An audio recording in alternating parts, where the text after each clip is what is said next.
In the name of the Father, and of the Son, and of the Holy Ghost. Amen. Welcome, friends, to Crime and Punishment, a legal podcast, totally not a political one. It's the official podcast of the Invictus Law Firm, PA, a criminal defense law firm here in the city beautiful, Orlando, Florida. The website for that law firm is augustusinvictus.com. That is me, yours truly, the host of this program. Tonight we're going to talk about the ADL. You might have seen that for the past week, hashtag ban the ADL has been trending on Twitter.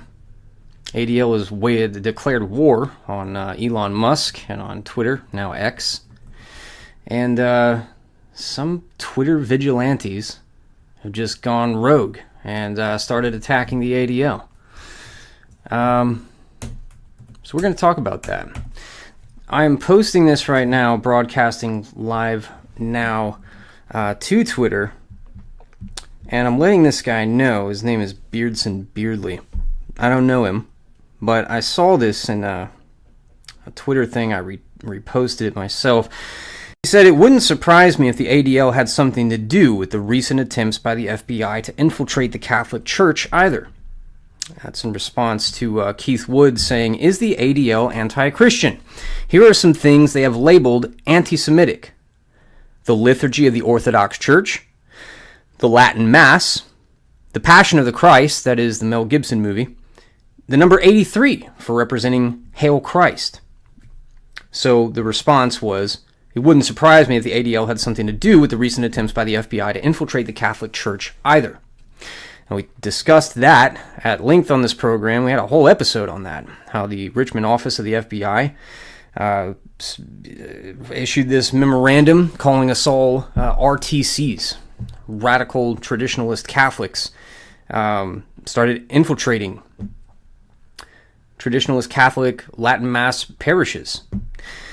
So he posted here, documents reveal FBI sought to develop sources in local Catholic churches. And of course the FBI outright lied about this, said, no, this is just some rogue office out in Richmond. This isn't FBI policy. We would never target Catholics, traditional or otherwise. Heaven forbid.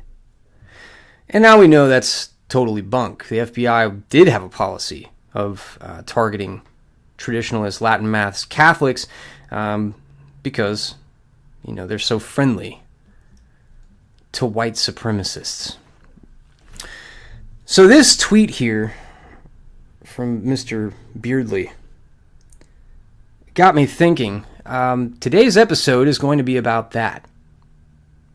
Yes, of course the ADL had something to do with the FBI infiltrating the Catholic Church. Of course they did. And it's not because you can see the writing on the wall or, you can put two and two together. You don't have to be Sherlock Holmes. In fact, there's historical precedent for this. Because the ADL and their little cult experts were directly responsible for Waco. But don't take my word for it. Tonight, we're going to do something a little different. I'm not going to give commentary on this at all. It's an hour-long lecture by 3 different people. So it's not an hour-long lecture. It's like 3 lectures that comprise an hour. First, I'm going to make sure that everybody can hear us.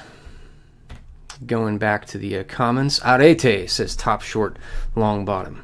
Excellence. And good evening to you all. 12-pack. How's it going? Guy whose name is profanity I can't say on this program says, "Hello, Augustus. Nice to catch you live." He says, "By the way, my username isn't anything vulgar." Thank you for the new natural law book suggestions. I was looking for something more in the BC era. Like before Aquinas, Aristotle. Aquinas based pretty much everything on Aristotle or the Bible. So I'd say go back to that. Well, what should I call you? Because I'm not pronouncing that name. I don't know what to call you, man.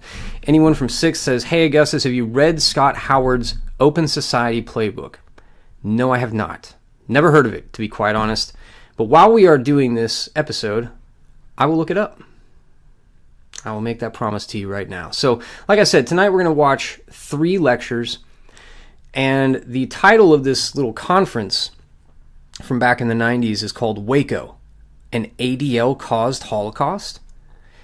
And I'm not going to provide commentary because what you're about to hear is so bloody outrageous that I would be stopping every 10 seconds to go on a rant. I'm going to refrain from doing that. You guys can hear this completely unadulterated. If you've already seen this, I guess just chat with your friends in the chat. If you've never seen this, then you're about to have your mind blown. But ultimately, the answer is yes. Yes, you can bet your bottom dollar the ADL caused the FBI to infiltrate the Catholic Church, specifically the Latin Mass Catholic churches. So we're going to listen to this. I'm not going to play a video because I'm not that sophisticated. I lost my tech guy. So we're gonna do an audio program. This is a radio program anyway. You all know that if you're in the audience. So without further ado, Waco, an ADL-caused Holocaust.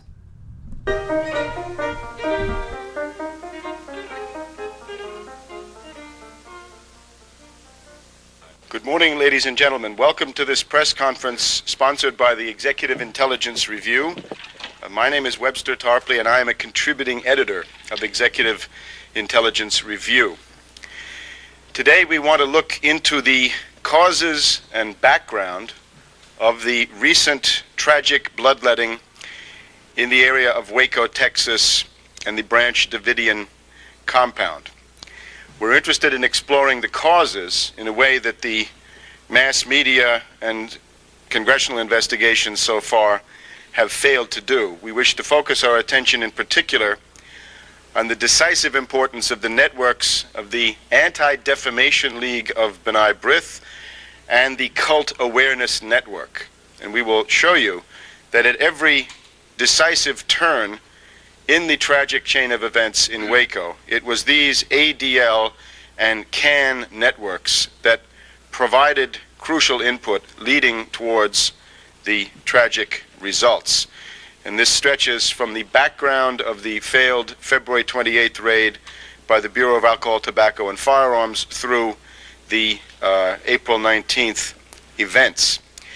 However, as you see from the invitation to our proceedings this morning, we are interested simultaneously in going even deeper. And in this regard, we want to show you the importance of the ongoing San Francisco scandal as a window on the causes of what happened in Waco.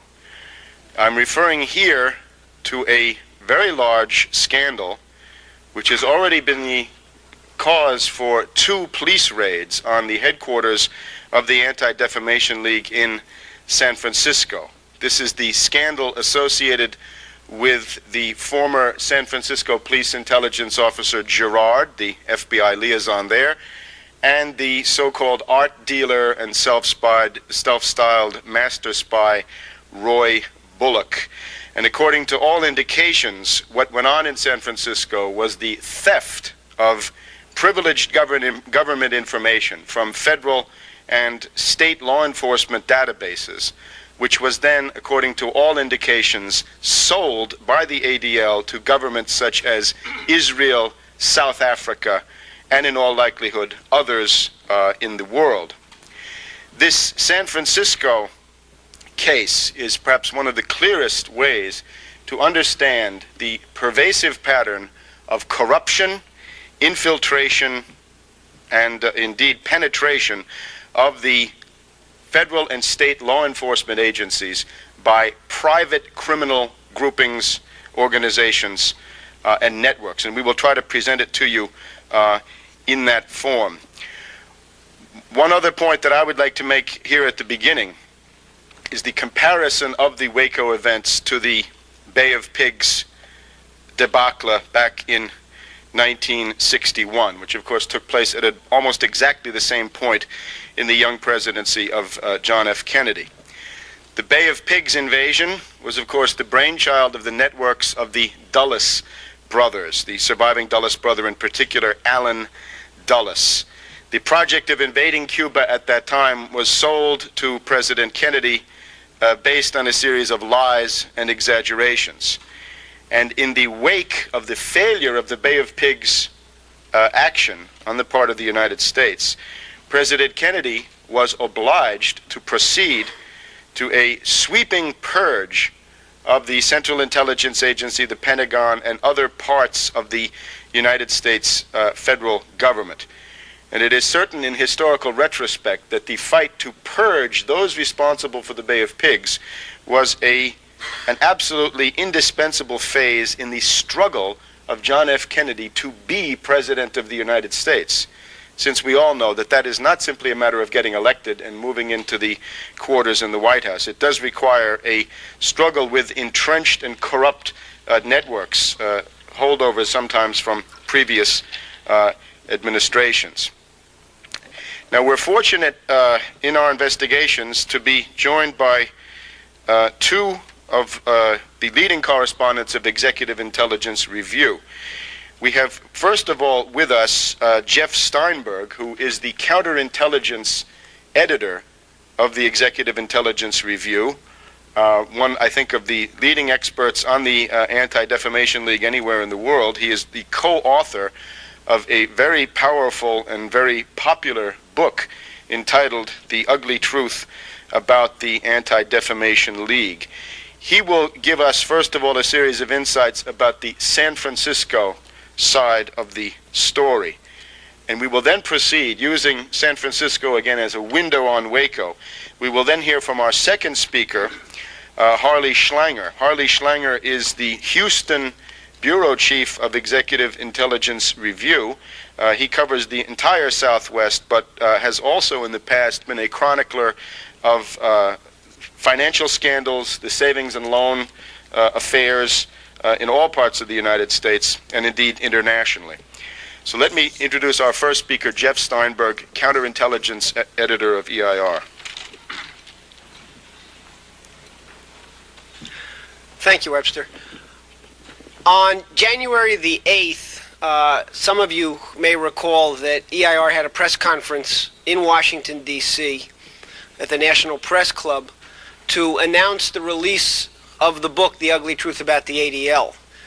And one of the points that was made in that book was the ADL's efforts at infiltrating and subverting local law enforcement throughout the United States. We talked about lavish recruitment junkets to Israel for selective police chiefs and sheriffs across the United States, intelligence sharing, ADL private funding of informant operations of local police strapped by budget crises. At the time that we called for an investigation into those kinds of practices by the ADL, we were unaware of the fact that already such an investigation was ongoing in San Francisco. It had been initiated in 1990 by the Federal Bureau of Investigations, and in the late fall of 1992, it was principally turned over to the San Francisco Police Department and San Francisco District Attorney's Office. In fact, 7 days after the press conference here in Washington, on January 15th, the San Francisco scandal broke publicly, with revelations first in the San Francisco Chronicle and then much more detailed reporting in the San Francisco Examiner beginning the next day, that there had indeed been raids on the San Francisco and Los Angeles offices of the ADL on December 10th, 1992, as well as raids on the home of Roy Bullock, a 40-year full-time employee of the ADL, and Tom Gerard, a San Francisco police officer who had been working as a, in effect, paid operative of the ADL. So, since those initial revelations were made in the local press out there, I have made 2 trips out to the West Coast. I've spoken with investigators, I've spoken with reporters, I've met with representatives of some of the community groups that were victims and targets of the ADL spying. Our own San Francisco and Los Angeles EIR bureaus discovered that they had been targets of ADL spying, and in fact, several of our people out in California are now participants in a class action suit that was filed last month by a former United States Congressman, Paul McCloskey, claiming a wide range of damages as the result of spying by the ADL. Now, much of what I've said so far may very well come as a surprise to many of you here, because with the exception of just a few scant newspaper articles and one ABC World News Tonight broadcast, the major newspapers in the Washington, D.C. area have thoroughly shunned this scandal, despite the fact that, as you'll discover in the next few minutes, this is perhaps one of the most significant espionage and criminal conspiracy cases to emerge in recent years here in the United States. The Washington Times ran two abbreviated Scripps Howard wires off of San Francisco Examiner stories. The Washington Post ran one very brief article which was highly favorable to the ADL's efforts to damage control and limit the expose of this story. So if you rely on the local media here in Washington, you know virtually nothing about what is actually going on. The first thing I think that is essential to understand about this scandal is that it is not a local West Coast or San Francisco scandal. The investigations so far that have been conducted by the San Francisco Police and the District Attorney's Office have turned up evidence of major involvement of ADL figures in Washington, D.C. and in New York City at their main headquarters. In fact, on April the 8th of this year, the San Francisco Police conducted a second court-authorized raid on the ADL's offices in both San Francisco and Los Angeles, and carted off additional documents, including internal ADL memoranda, including financial records, and what's been stated so far publicly on terms of the fruits of that April 8th raid. It's rather limited, but what is stated publicly is the fact that evidence is now in the possession of the DA's office showing that all of the spying activity conducted out on the West Coast was micromanaged by the head of the ADL's nationwide fact-finding department headquartered in New York City, a man named Erwin Sewell, who has been in that position with the ADL since the late 1960s. There are both financial trails as well as paper trails now in the possession of the San Francisco authorities, showing that most of the illegal activities carried out by Roy Bullock and others on the West Coast was done under the specific orders of Sewell, and that Sewell received detailed reports on a timely basis on the results of all of the illegal spying activities. Here in Washington, D.C., the head of the fact-finding department of the ADL is a woman named Mira Lansky-Boland. In May of 1991, she organized an all-expenses-paid junket to Israel for 11 police officers from various police departments across the United States. Among the participants in that junket were Tom Girard, the San Francisco police officer who's now one of the primary targets of the local investigation on the West Coast. Other police officers from the West Coast were along on this. A local sheriff in Loudoun County, Virginia, named Donald Moore, who was very familiar to us because he was recently indicted and prosecuted in a famous kidnapping case involving the Cult Awareness Network, the ADL, and an effort to kidnap two associates of EIR and Lyndon LaRouche, Louis DuPont Smith and his wife, Andrea Diano Smith. Mira Lansky-Boland was, in effect, one of the leading Anti-Defamation League unindicted co-conspirators in the Jonathan J. Pollard espionage case back in 1985. And this is one of the things that I'll be happy to go over in detail a bit later in my discussion, and could even go into more detail on during the question and answer period if people are interested. But let me just go back to what has already come out in the public record as the result of the San Francisco investigation and other court actions that have involved the ADL over the years.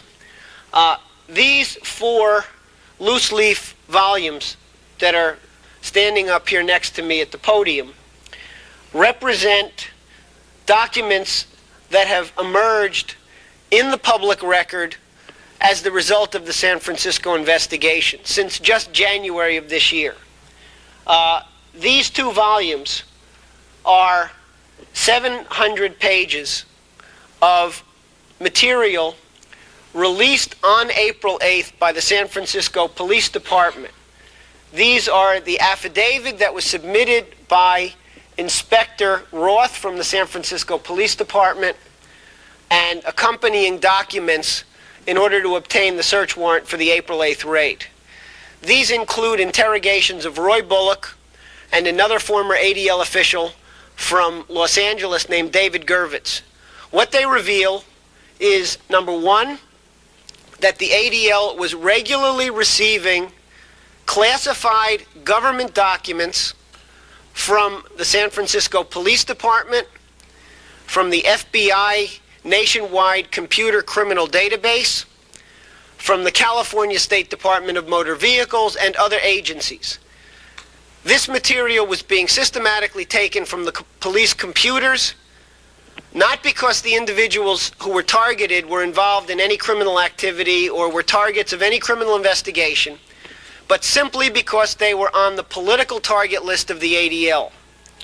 In at least one case, we know that this illegally obtained data was passed on to the Israeli government, and an American citizen from Chicago, Illinois, was illegally detained in Israel by the Israeli government on charges of financing terrorism. That material was generated by the ADL and in part based on illegally obtaining police and other government files. We know that a number of people whose files were illegally gotten from the police records and other government files for the ADL through these local police officials were activists in the anti-apartheid movement. The ADL operative Roy Bullock and the former San Francisco police officer Tom Gerard received at least $16,000 in cash payments from agents of the government of South Africa to provide these surveillance files on anti-apartheid activists. In fact, one of the documents that's contained in these bound volumes that was released by the police department in San Francisco is a list of 950 U.S. domestic political organizations that were all being spied on by the ADL. Those files were being shared with the Israeli government. They were being shared with the South African government as the result of an agreement authorized by FBI Director at the time William Webster in February of 1985.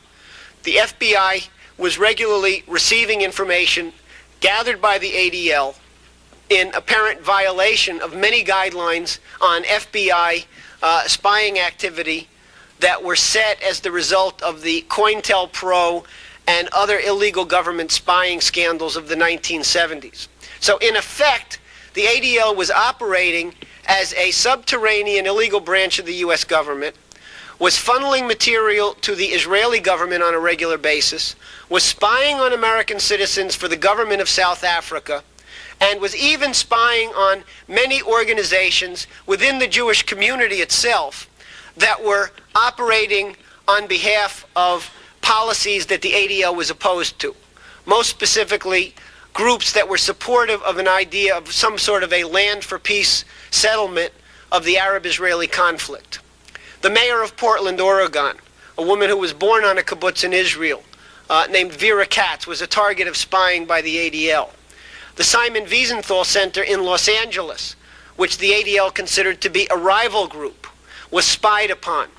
One of the members of the Simon Wiesenthal Center in Los Angeles was exposed to the White Aryan Resistance Movement, a group in California that the ADL and the Bureau of Alcohol, Tobacco, and Firearms had jointly infiltrated a convicted felon into. And there were efforts made to instigate a violent attack, potentially a murder, against the Wiesenthal Center operative by two officials of the ADL, Roy Bullock and David Gervitz.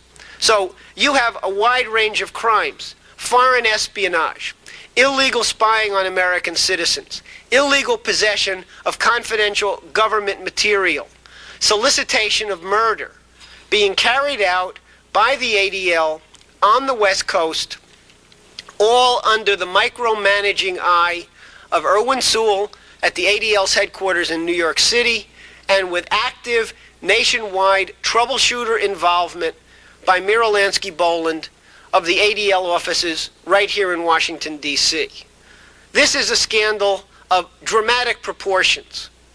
One question that comes as the result of just simply reviewing uncontested information in the public record, police files, including interrogations of some of the ADL officials themselves.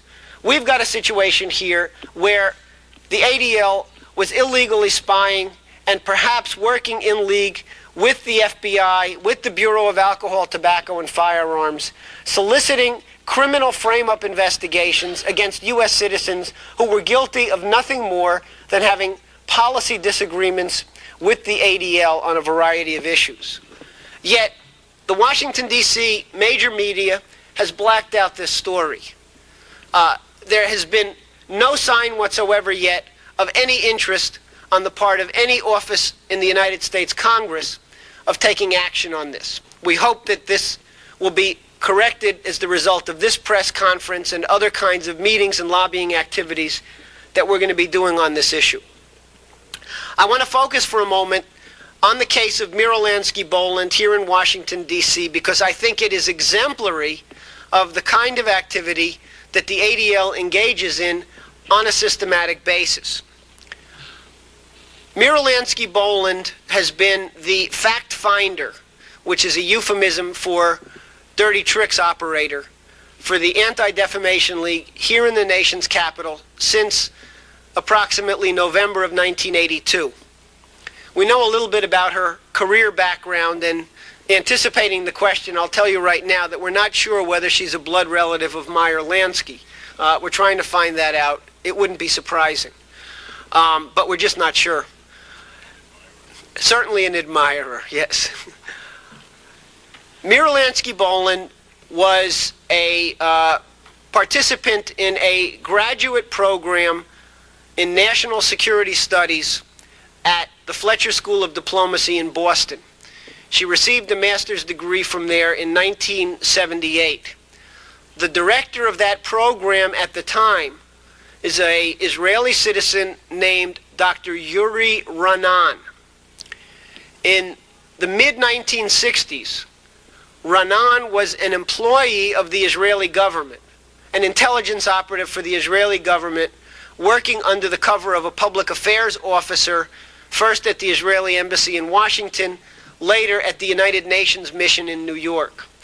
And one of the projects that Ranan was responsible for in the early 1960s for the Israeli government was the setting up of a Mossad spy ring at the headquarters of the B'nai B'rith, using Anti-Defamation League personnel as the front people for that espionage operation. This was exposed when one of the actual B'nai B'rith officials objected to the idea of the group being used as a spy front for the Israeli government. He was fired. He went to court. There was a lengthy civil suit in which many, many documents were forced into the public court record, identifying Ranan's role as the Mossad case officer for the spy operation into the ADL. It was, in fact, immediately after that suit that Ranan left the Israeli government service, maintained a relatively low profile for a period of years, and then surfaced as the director of this national security studies program up in Boston. That program would, as a matter of course, place all of its graduate students into national security jobs with the U.S. government.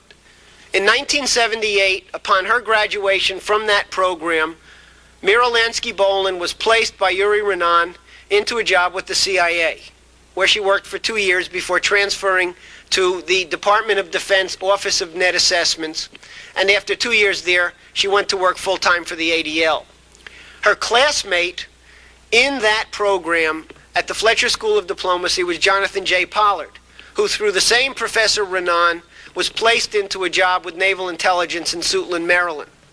We know that throughout the 1980s, right up to the time of Pollard's arrest for espionage, that Lansky-Boland and Pollard maintained contact through a group called the Third Generation, which was a network of congressional staffers, government intelligence officers with the State Department, the CIA, and the Pentagon, who all would meet over at the Heritage Foundation offices on a monthly basis and exchange information and swap intelligence stories and things like that. There's evidence that there was a direct kind of operating relationship between Pollard and Mira Lansky-Boland during that period, and that the ADL played a rather central role in the overall Pollard spy operation. We would hope that this would become one of the issues picked up by the local media, by congressional committees, and hopefully even by government investigators as part of this overall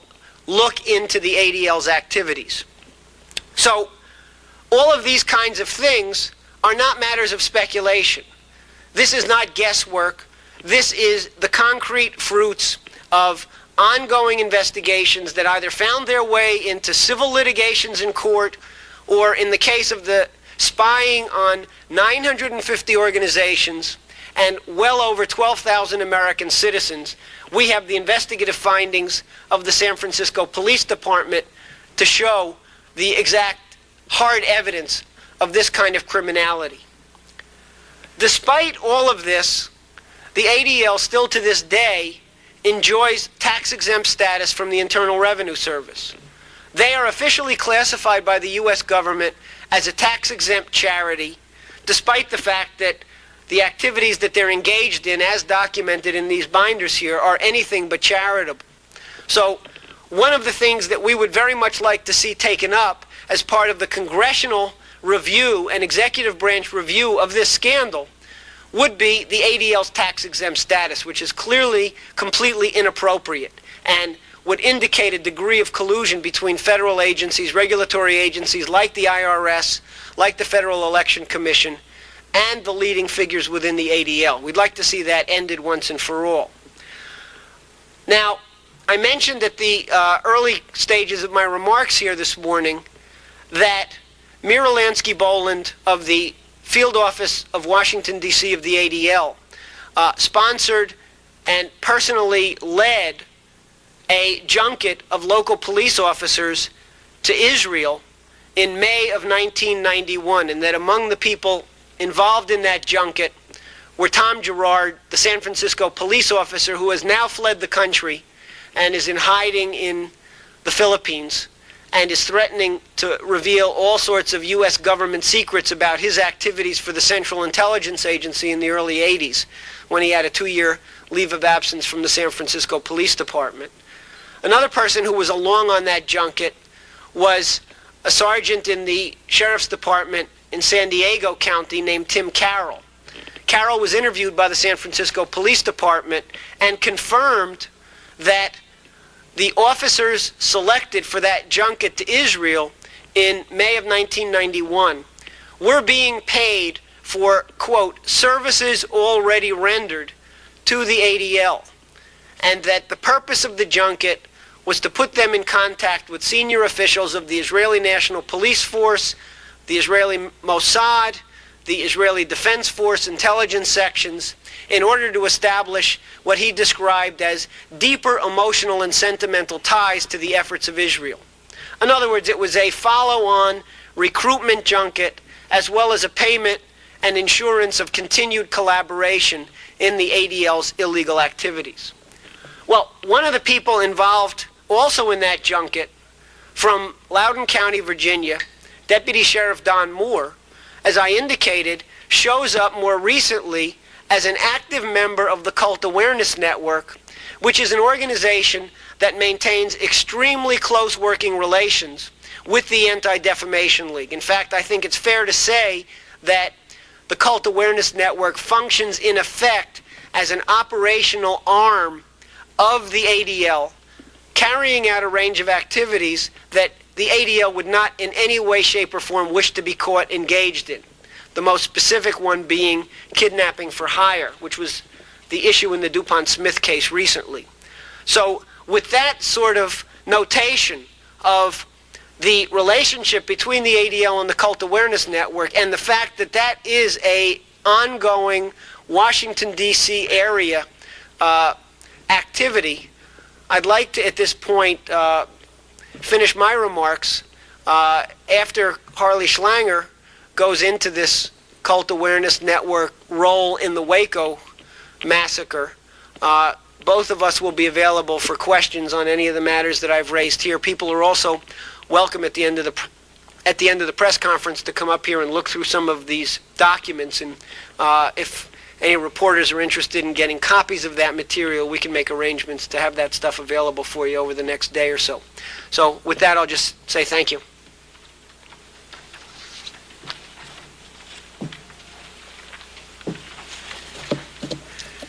Let me begin by summarizing what we're really looking at. If you think through what Jeff was just reporting and what we've discovered from our preliminary investigations of the Cult Awareness Network in its relationship to the tragedy that took place in Waco, Texas, what we're looking at is a pattern.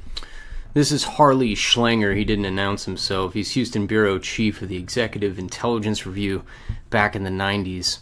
Of corruption of federal law enforcement agencies, and in the case of the ADL, the files coming out from San Francisco, of state and local agencies, that stretches back over decades.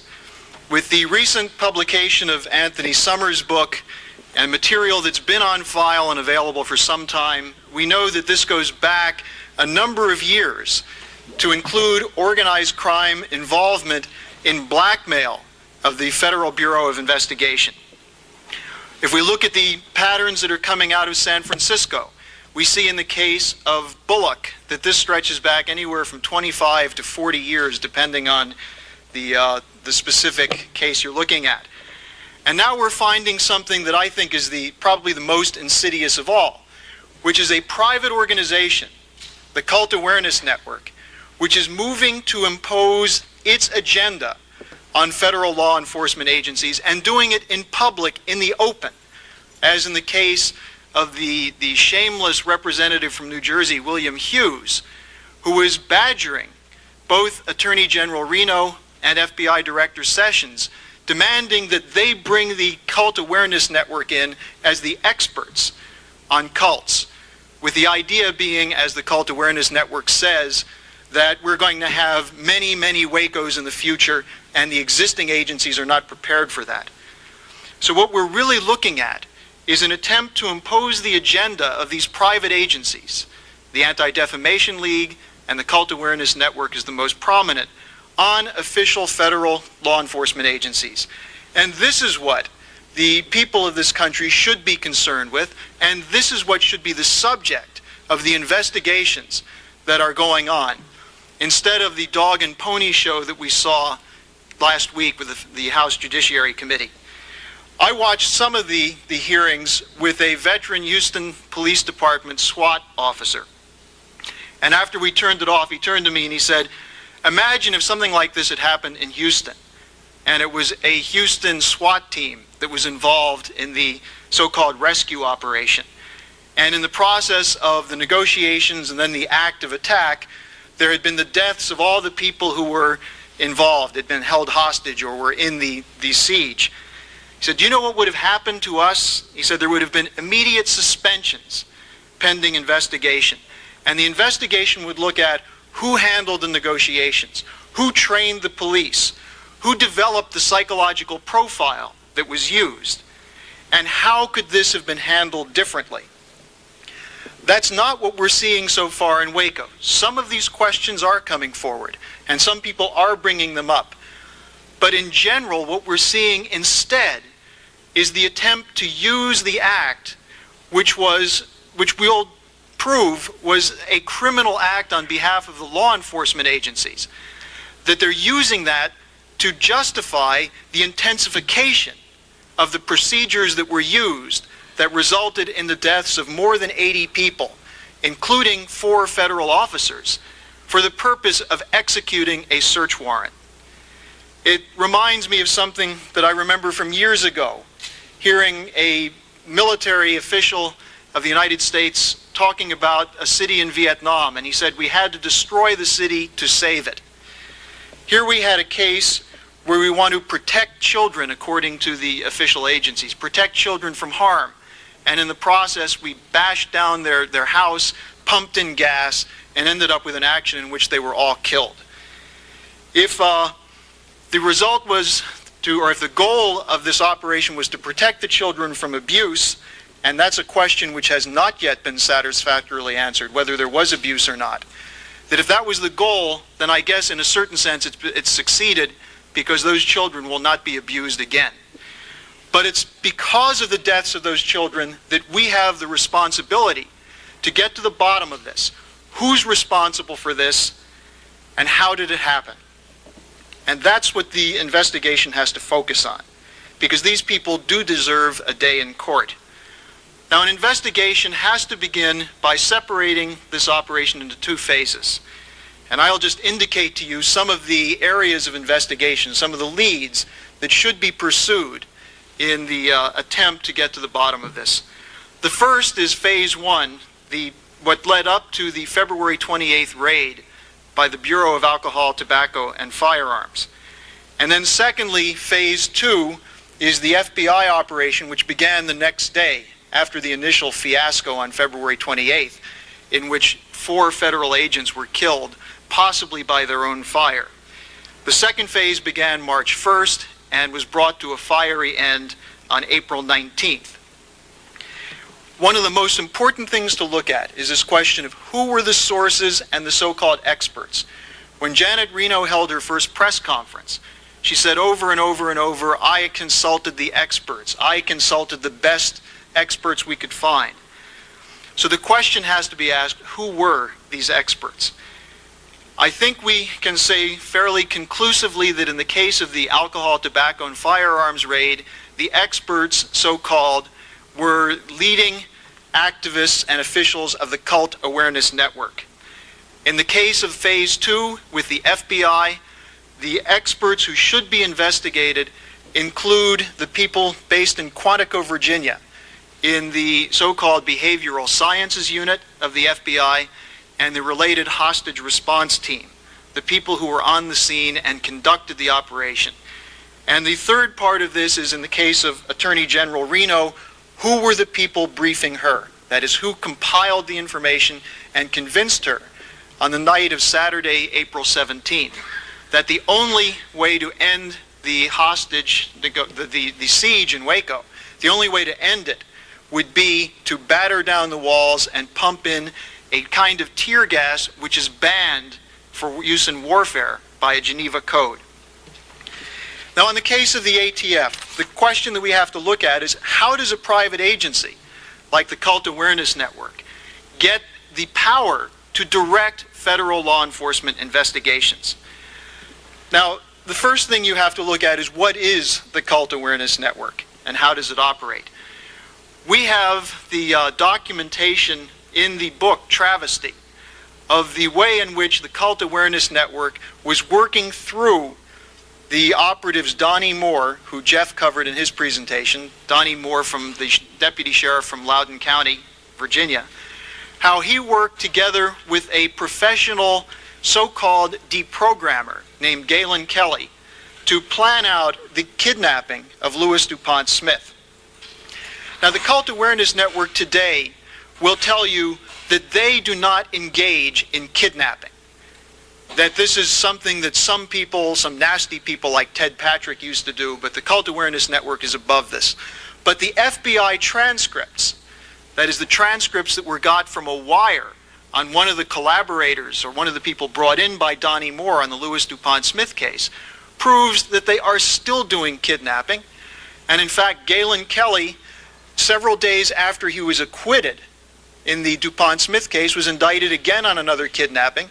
And last week, on a horrendous CBS special Street Stories edition, Galen Kelly said on camera he would kidnap again.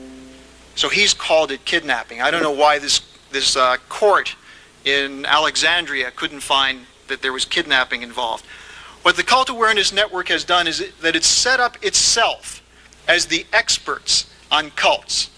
And this goes back to some of the key people involved in the Cult Awareness Network who, not so coincidentally, turn up in the CIA mind control programs in the 1950s and 60s, codenamed Operation MK Ultra. These were exposed as part of the Church Committee hearings in the late 1970s, and several books and articles have been written about them. These were the programs where so-called psychiatrists were doing investigations on mind control techniques, starting from the Chinese model, the idea of the Manchurian Candidate. But we're also using psychedelic drugs and a number of other kinds of techniques, including sensory deprivation and so on, to come to an understanding, supposedly, of how the mind works. But in fact, they were creating cults. For example, Louis Jolyon West, who was just quoted the other day in the Boston Globe saying that law enforcement officials are too liberal in enforcing and allowing freedom of speech, that we have to give up freedom of speech if we're to protect ourselves from cults. This same Dr. West in the 1950s and 60s was drugging students on campuses, students who were unknowingly being drugged, to do tests of their reaction to psychedelic drugs. West worked with someone named Dr. Margaret Singer, who joins him today on the board of the American Family Foundation, which is a organization directly working and related to CAN, the Cult Awareness Network. Margaret Singer is supposedly an expert on brainwashing. The two of them were involved in the 1960s in programs on Haight-Ashbury Street in San Francisco, which is where the beginning of the so-called counterculture occurred. Now, these same people who are experienced in brainwashing from that work that they did are the ones today who supposedly are the experts on cults. And they're asking that the Justice Department give them an official franchise to determine what group is a cult and what group therefore should be targeted. And this is the group that Representative Hughes, at least twice, both with Attorney General Reno and with FBI Director Sessions, in the public hearing, demanded that the FBI and the Justice Department bring in for consultation. Now, as this refers to Waco, if you look at the pattern around the initial raid, what you find is that the ATF was operating on the basis of a profile provided to them by the Cult Awareness Network. There were three inputs for this. The first, and this is from material that's available in the public, and an investigation should find out what else was done. What were the specific contacts between CAN and ATF officials? But the first were a series of letters sent from former members of the Branch Davidians in Michigan, most likely around the Jewell family there.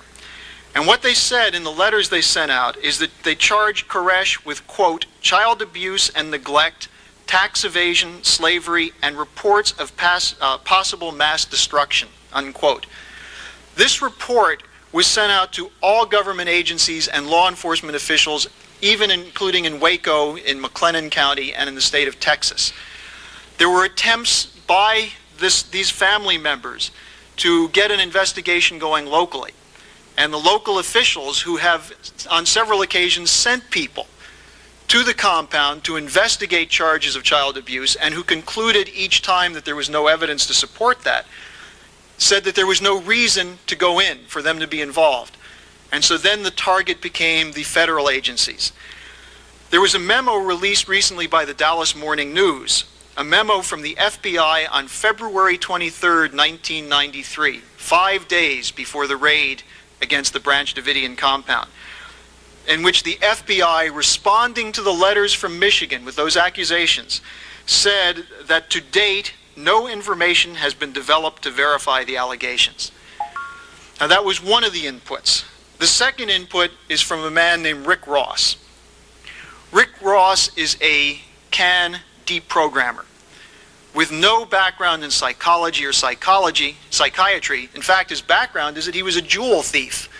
He was convicted in 1975 in Arizona as being someone involved in a $50,000 jewel heist. Rick Ross is a kidnapper.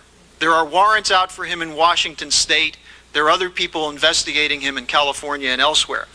Rick Ross was involved in deprogramming at least one former member of the Branch Davidians, and he had a contract for a deprogramming of a second one. Rick Ross admitted that he was consulting with the ATF. That was immediately after the first raid. Within 2 days, he was denying that he had been consulting with them, and instead he received a contract to be a consultant for Channel 4 television in Dallas, Texas, where he became the local expert. Rick Ross has been on national television, local television, day after day after day as the so-called expert on the Branch Davidians. And that was the second input from CAN into the ATF.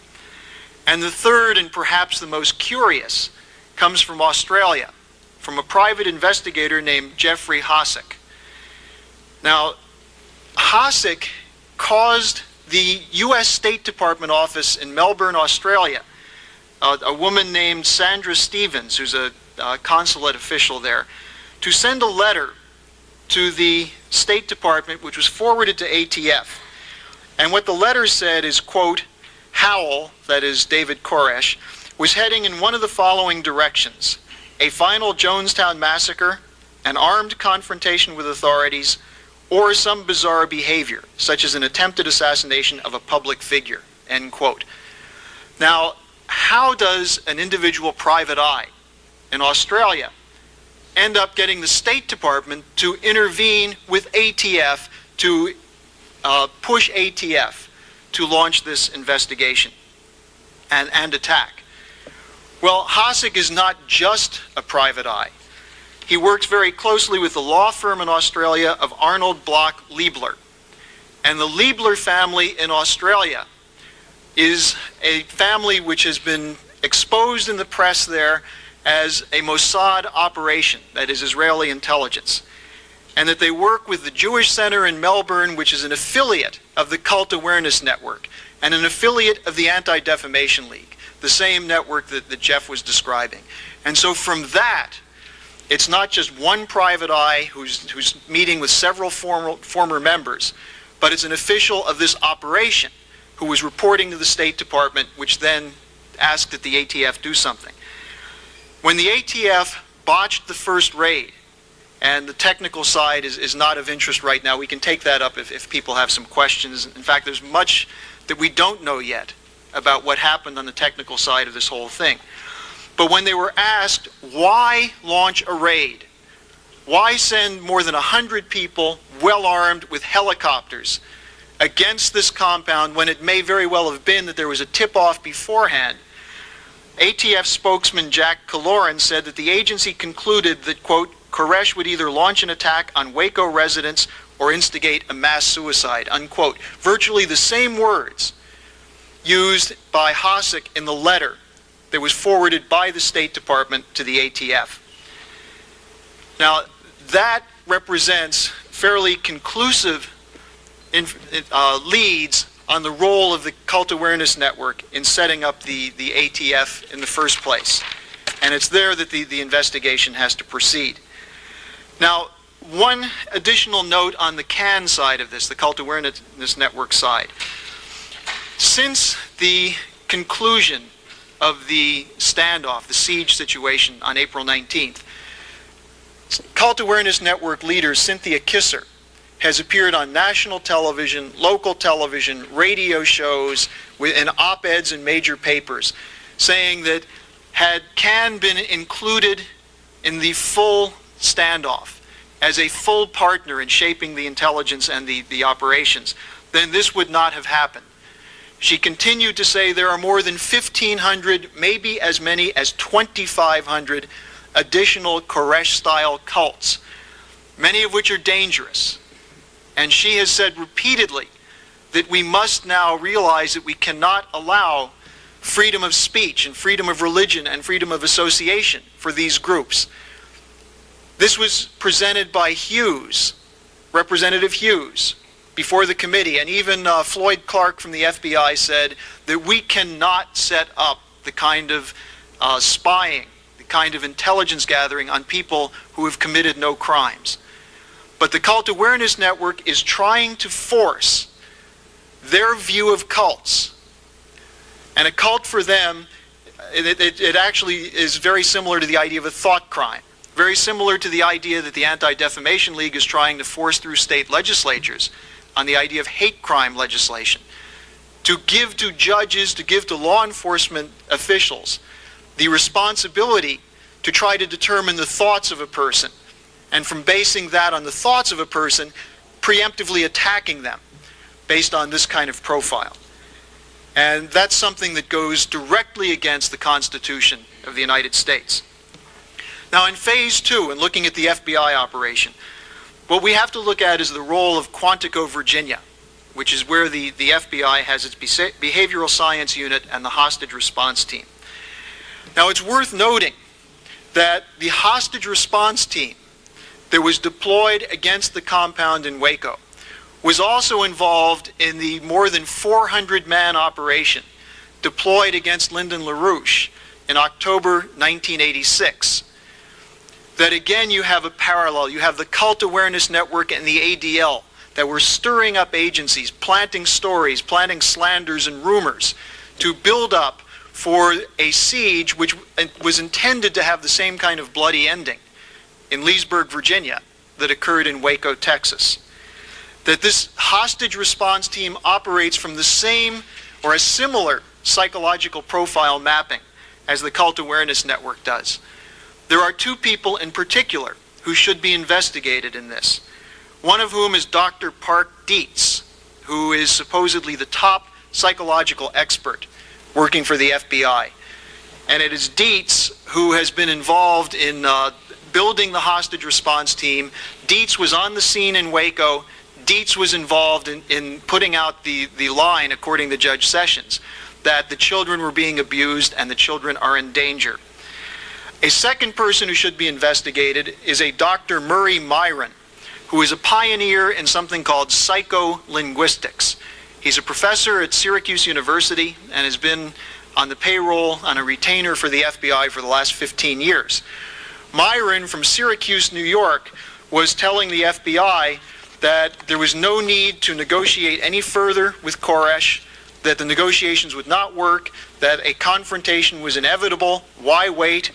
Myron told an Executive Intelligence Review interviewer that he said that he approved, that he was one of the people who approved the April 19th action. And he said, of all the options, this was the most benign. So you have to consider at least that the guy's judgment is off. But that's what he said, this so-called expert for the FBI. He said the rule of law must be enforced. Society must show its willingness to use force to enforce the rule of law.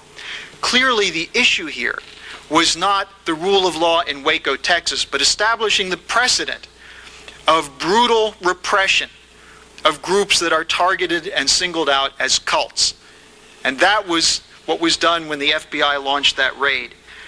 And there must be investigations into the role of Dietz and Myron and the whole crew of psychological shock troops employed at Quantico, Virginia.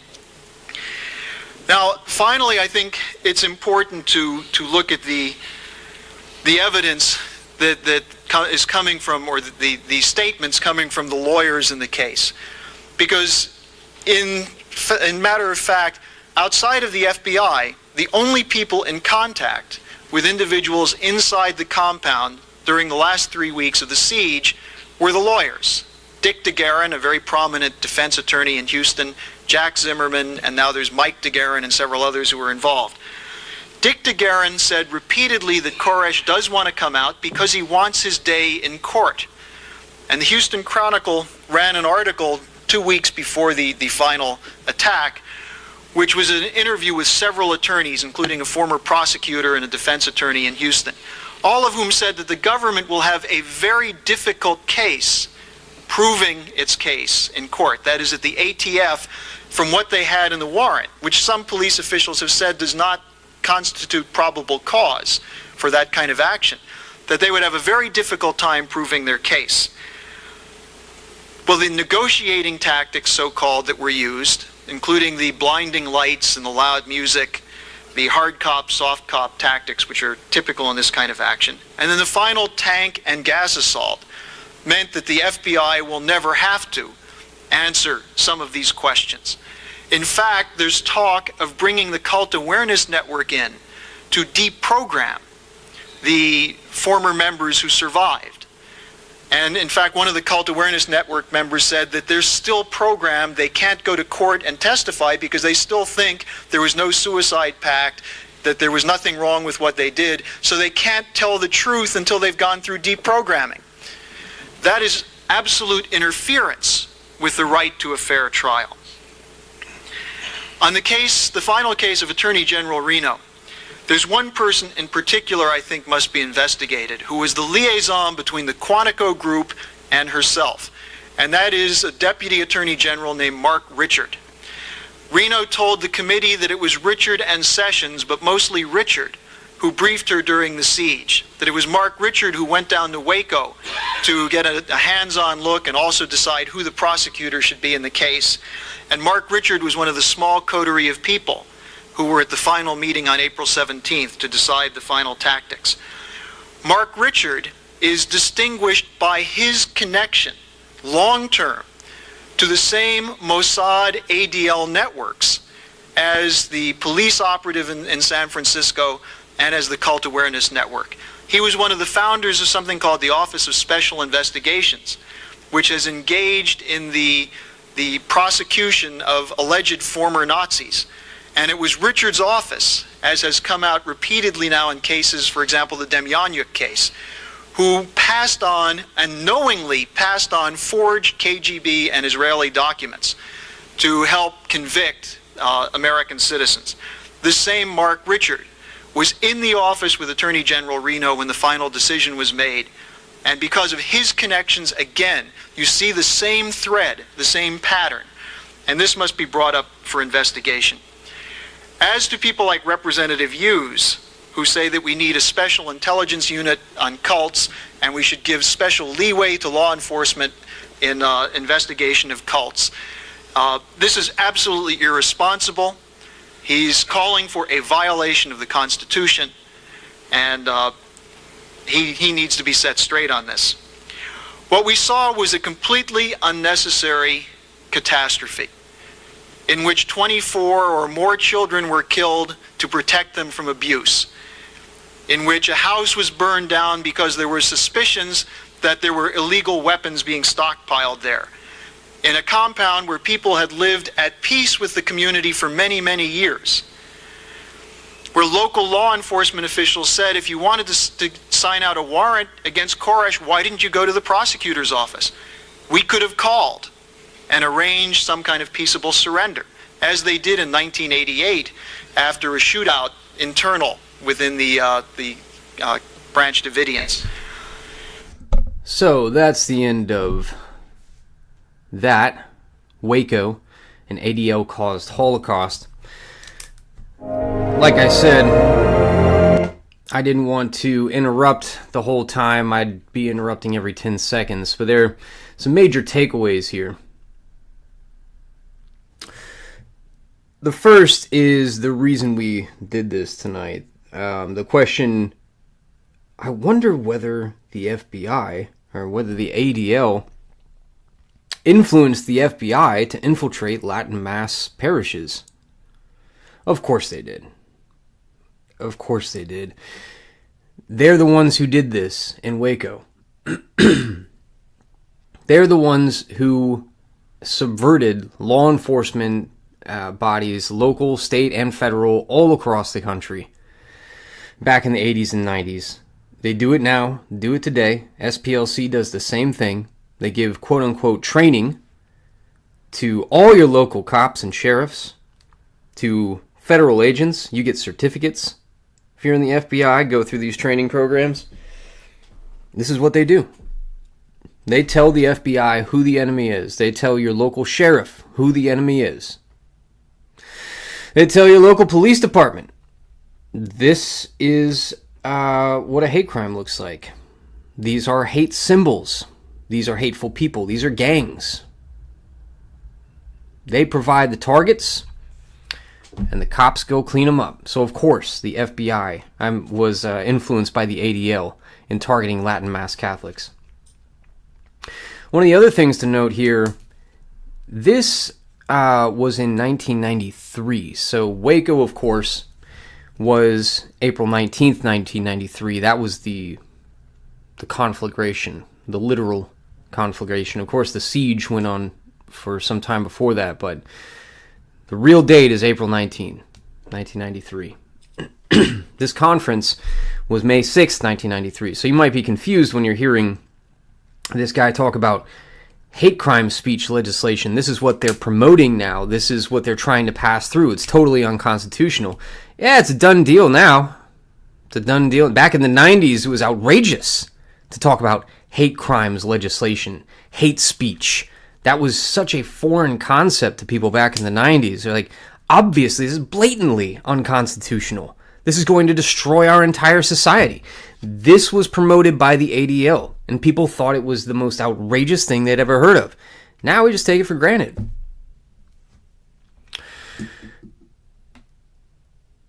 Promethean healing. No, I do not mind if you share this. In fact, I always say to people on this program, please share it with all the attorneys you know. This program is technically for attorneys. That's our audience. So they will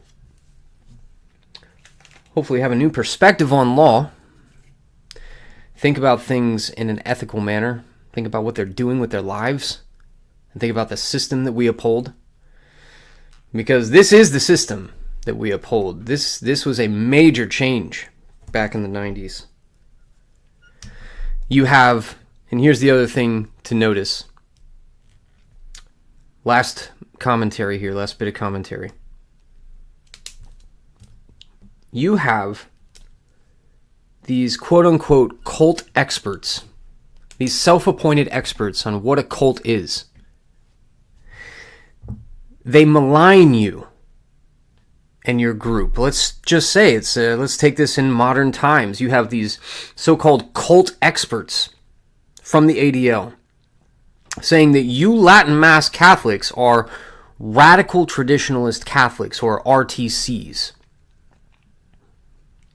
So now they've maligned you. They've said you are a cult. You are brainwashing your children. You're anti-Semites. So on and so forth. They've written reports about it. Not only that, they've disseminated these reports to every law enforcement body in the country. This is a hypothetical. Of course, I'm sure they would never do this.